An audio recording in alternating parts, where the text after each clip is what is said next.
Guys, it's Sarah, and today I want to do another author spotlight. So this is an author that I have read and loved, and I've read everything that they have written so far, and I'm excited to see when another one will come out. I will be picking it up immediately whenever that happens. So today we're going to talk about Andy Weir. So his publication story is interesting. So his very first book, his debut book, was The Martian. And this is probably still his most popular book. This has been turned into a movie with Matt Damon. The movie was fantastic. And this just took the world by storm. And so it's interesting because this is a science fiction. It is set on Mars, like you are on Mars, following an astronaut named Mark Watney, who is on the planet with a crew. A storm happens, a very dangerous storm happens. He gets separated from them. They think that he's dead. And it's like an emergency situation. They have to get off this planet or they're all going to die. They thought he was gone and they leave. He wasn't dead. He was still alive. So he's able to contact NASA and let them know that he's still alive. And so it becomes this whole thing of he needs to try to survive until the crew can get back to him and to pick him up. And the way that he survives is just mind-blowing to me. It's just stuff I would have never thought about, which is why he's the astronaut and I'm not. So, but it was fantastic. Mark Watney is, to this day, one of my favorite characters in a book. He is so funny and snarky and witty and one of my favorite first lines of a book ever. I will not repeat it because it does have a curse word in it, but I love it. And this book was actually originally self-published. He wrote this book and he was selling it out of his car, like the trunk of his car, trying to sell this book. And then I don't know exactly how it got picked up, but someone got wind of it, and obviously it is now published traditionally, and oh man, it's just so good. So this one came out I think this copy came out in 2014, but originally it was 2011. And I think that was when he was self-publishing it in 2011. And then it got traditionally published in 2014. So very exciting. But I love this book. To this day, one of my favorite science fiction books. His sophomore book came out in 2017, and that is Artemis. This one is still set in space, but it's set on the moon instead of a planet. And it's actually, the moon has been colonized. So people are actually living on the moon.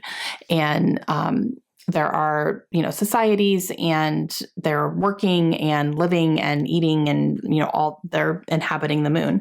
The science of this one definitely went over my head. I didn't quite get it. Not that I didn't get it. I was understanding what was happening the whole time, but it was just like, man, if that could ever happen, that's so crazy to me.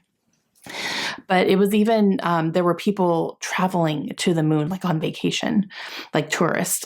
So it's just kind of crazy. So there were people who lived there full time, and then there were like tourists who would come in, and then they would go back to Earth. So yeah, it was interesting.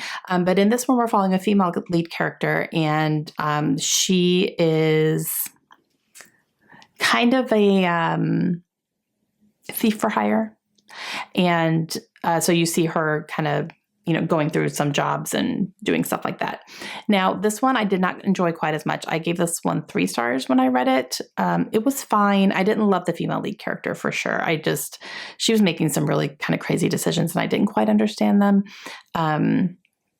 So I didn't really enjoy reading about her because of that. So this one ended up being just fine. I think that the concept of it was really good, and that the science of it with, how they were living on the moon and how that was able to be a thing was really, really interesting. So that part I did enjoy, but that was his second book. And then came Project Hail Mary in 2021. This book, you guys, I think I like this more than The Martian. I really think I did.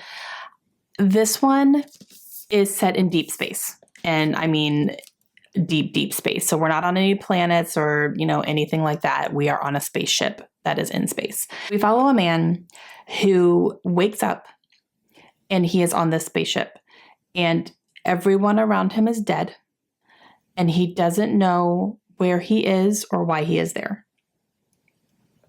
That's how the book opens, you guys. He has no idea where he is, why he's there, what's his name? He doesn't remember that. Things start slowly coming back to him, so it's not a permanent thing. But can you imagine waking up with a spaceship and not knowing why you're there or who the people are around you? Oh my gosh, I can't even.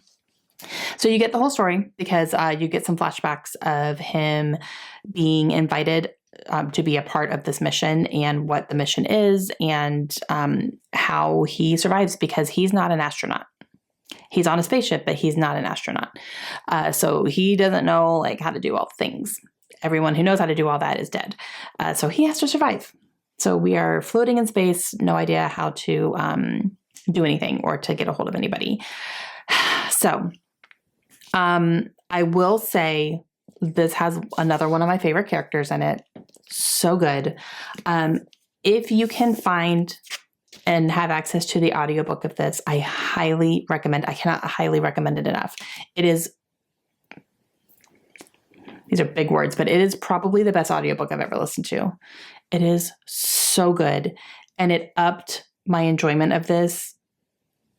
I would have enjoyed it anyway because of the story and the characters, but a whole nother level with the audiobook of this one. So good.